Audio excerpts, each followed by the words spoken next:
Scene start होता है Australia के कोस्टल एरिया से, जहां ह्यूमन सब पहुंच चुके थे और हर एक नेशन के सुपर ह्यूमन समंदर के सी बीस्ट के साथ लड़ने लगे थे।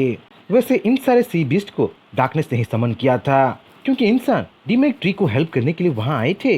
इसलिए डार्कनेस इंसानों को डीमोनिक ट्री के पास पहुंचने नहीं देना चाहता था। जितना हो सके उतना उनको रोक के रखना चाहता था।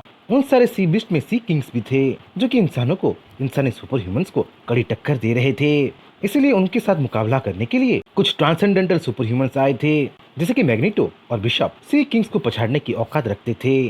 पर कुछ भी हो, ये बैटल इजी नहीं होने वाला था। इन सारे सी बीस्ट को खत्म करके डीमोनिक ट्री के पास पहुंचना एक तरीके से बहुत हार्ड लग रहा था। अरे सबको अटैक रेंज से दूर करो, वो हमला करने वाला है। बहुत देर हो चुकी है, अब कुछ नहीं किया जा सकता, बोल के मैग्नीटो और उसके सबूनेट की बात खत्म हुई भी नहीं थी कि क्रैप किंग अपना अटैक लॉन्च कर देता है और उसका निशाना ह्यूमन शिप्स होता है। ह्यूमन शिप के क्रू होता है। जोरदार एक एक्सप्लोजन होता है और उस एक्सप्लोजन से करीब 10% शिप तबाह हो जाता है। देखते ही देखते अब कई सारे क्रैप किंग आने लगते हैं और उनकी संख्या देख तो थोड़ी देर के लिए बिशप और लेडी आयरन नाइट भी परेशान हो जाते हैं। पर अगर वहाँ डर गए तो हार पक्की है, ह्यूमैनिटी का नामो निशान मिट सकती है। इसलिए अब कुछ नहीं किया जा सकता। काम दाम दंड भेद कुछ भी यूज करके अब सी किंग्स तो पीछे धकेलना है, उनको खत्म करना है और किसी भी हाल में डीमोनिक ट्री के पास पहुंचना है। यही अब सुपर ह्यूमंस का इकलौता मकसद बन जाता है, जिसे किसी भी हाल में पूरा करना है। दूसरी तरफ थंडर ड्रैगन अपने बाप से लड़ रहा था, जो कि उसे पहचान भी नहीं रहा था। वैसे अगर साइज को कंपेयर किया जाए तो थंडर ड्रैगन अपने बाप के सामने एक छोटे पंछी की तरह था, जो कि भिन-भिना जरूर रहा था पर अटैक के नाम पे कुछ नहीं कर रहा था। थंडर ड्रैगन तो जायंट ड्रैगन के हाथों मरने भी वाला था, पर अचानक वहाँ पर्पल मैंटिस आ जाती है और थंडर ड्रैगन को टाइम पे बचा लेती है। ये तुम क्या कर रहे थे थंडर ड्रैगन? अगर तुम ऐसे ही दिन में सपने देखते रहोगे तो यहाँ चटनी जरूर बन जाओगे। मर्सी दिखाना बंद करो और अपना सब कुछ लगा के लड़ो, बोल के पर्पल मैंटिस तो थंडर ड्रैगन को एडवाइस भी देने लगती है। हाँ, वैसे एडवाइस देना जरूरी भी था। थंडर ड्रैगन तो अपने पिता के साथ नॉर्मली नहीं लड़ रहा था, वो तो अपनी आधी से आधी पावर भी यूज नहीं कर रहा था। वो अपने पिता को घायल जो नहीं करना चाहता था। पर ऐसी सिचुएशन में पीछे रहना खतरे से खाली नहीं है, जब खुद बाप अपने बच्चे को पहचानता नहीं है। तभी प्रॉब्लम को और बढ़ाने के लिए पर्पल मैंटिस और थंडर ड्रैगन के सामने एक राइनोसोरस आ जाता है, जो आते ही गरजने लगता है, गुर्राने लगता है और उन दोनों को खत्म करने के लिए आगे बढ़ने लगता है।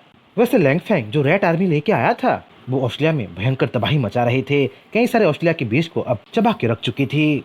उसी वक्त ऑस्ट्रेलिया की गहराई से भी एक जायंट रैट आता है। ऑस्ट्रेलिया का खुद का रैट किंग आता है। रैट किंग को देख के सिर्फ लैंगफैंग ही नहीं, पैंडा भी सरप्राइज हो गया था, क्योंकि वहाँ एक किंग क्लास का बीस्ट होना नहीं चाहिए था। वैसे बस वहाँ मुसीबत नहीं आई थी।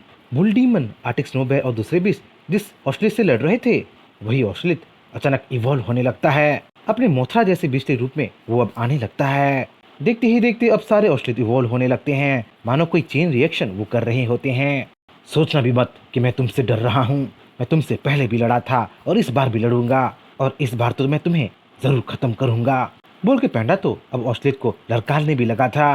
पैंडा का साथ देने के लिए वहाँ डिवाइन फ्लावर भी आ चुकी थी और वो वहाँ अकेली नहीं आई थी, पूरी टाइगर आर्मी को साथ लेके आई थी। सब लोग अब मिलके ऑस्ट्रेलिया पे टूट पड़ते हैं, ऑस्ट्रेलिया को खत्म करने के लिए अपनी जी जान लगा देते हैं। दूसरी तरफ जियो और डार्कनेस अब भी लड़ रहे थे। जियो तो डार्कनेस को धमका भी रहा था, थोड़ा बहुत तो वो इधर उधर की बात करके टाइम पास भी कर रहा था, मतलब वो जरूर किसी का इंतजार कर रहा था। तुम तो बच्चों की तरह हो, आजकल भला तुम जैसी बातें कौन करता है? तुम मुझे डर का अनुभूति देना चाहते हो? तुम्हें क्या लगता है मैं यहाँ अकेला आया हूँ? तुम्हें क्या लगता है बस तुमने प्रिपरेशन किया था? मैंने भी प्रिपरेशन किया है, मैंने भी अलायंस बनाया है, पावरफुल इंडिविजुअल्स को रिक्रूट किया है। वो जल्दी ही यहाँ आते ही होंगे और आते ही वो इंसानों की जरूर मदद करेंगे। वैसे जियो ये सब डार्कनेस को जरूर बोल रहा था, पर उसकी हेल्प अभी तक आया नहीं था। कोस्टल एरिया में अब भी सुपर ह्यूमंस सी बीच के साथ लड़ रहे थे। ट्राइबल चीफ्टेन अपने स्पिरिचुअल गार्डियन के साथ अभी तक क्रैप किंग के साथ लड़ रहा था। बिशप भी अब डिफेंसिव पोजीशन में आ चुका था। मैग्नीटो तो मैग्नेटिक मटेरियल्स कलेक्ट कर करके अपने मैग्नेटिक पावर से धकेले जा रहा था, पर वो कब तक ऐसा कर पाएंगे? कितनों को वो बचा पाएंगे? कई सारे शिप्स तो अब सी बीस्ट के हमलों से जलने भी लगे थे। ये सब फ्रीडम फेडरेशन के ऑफिशियल्स देख रहे थे और रिजल्ट से वो जरा भी खुश नहीं थे। उनकी रिपोर्ट के हिसाब से तो सेकंड फ्लीट के ज्यादा से ज्यादा शिप्स अब डूब चुके थे। फ्रीडम फेडरेशन के ऑफिसर्स तो अब चिंता में पड़ चुके थे, चिंता कि वो क्या 10 मिनट तक भी टिक पाएंगे या यहीं खत्म हो जाएंगे। वैसे डार्कनेस भी जियो को इंसानों के बारे में ही बता रहा था। तुम इंसानों पे भरोसा किए हो, तुम बेवकूफ़ी कर रहे हो। कभी मैंने भी इंसानों पे भरोसा किया था और नतीजा तुम्हारे सामने है। वैसे तुमने इंसानों को रिक्रूट जरूर किए हो, पर क्वालिटी को देखो या क्वांटिटी को। इंसान मेरे सी बीस्ट के सामने टिक नहीं पाएंगे। मेरे पास सातों समुद्रों के सी बीस्ट हैं और उनके पावरफुल सी किंग्स हैं। सिर्फ इतना ही नहीं, मेरे पास तो कई सारे कॉन्टिनेंट्स के पावरफुल बीस्ट भी जमा हैं। तुम्हें क्या लगता है तुम्हारे कॉम्पेनियंस, तुम्हारे रिक्रूटमेंट इन सबको हरा देंगे? इंसान मेरे सामने मक्खी की तरह हैं, उनका मरना पक्का है और तुम भी उनको बचा नहीं पाओगे। बोल के डार्कनेस अपनी जीत की गुहार लगाने लगता है। पर जियो भी कुछ कम नहीं था, वो भी फुली प्रिपेयर होकर वहां आया था। तो तुम्हें लगता है कि इंसान तुम्हारे सामने मक्खी की तरह हैं? पर मत भूलो डार्कनेस, एक छोटे से घाव में भी अगर मक्खी बैठ जाए तो बहुत बड़ी प्रॉब्लम हो सकती है। मैं मानता हूँ कि इंसान कमजोर हैं, पर इंसान डिफिकल्ट सिचुएशन में भी अपने आप को अडेप्ट कर सकते हैं। और क्या पता इंसान कुछ ऐसा कर दे जो तुमने भी और मैंने भी ना सोचा हो। बोल के जियो डार्कनेस को समझाने लगता है। वैसे जियो सही ही बोल रहा था। बैटलफील्ड में अभी तक सारे ह्यूमंस नहीं उतरे थे। साओलिंग और उसकी प्राइवेट आर्मी अभी तक वहां कहाँ आई थी? साओलिंग की प्राइवेट आर्मी में तो काउंटेस ड्रैकुला और वेयरवुल्फ जैसे सुपर ह्यूमंस थे।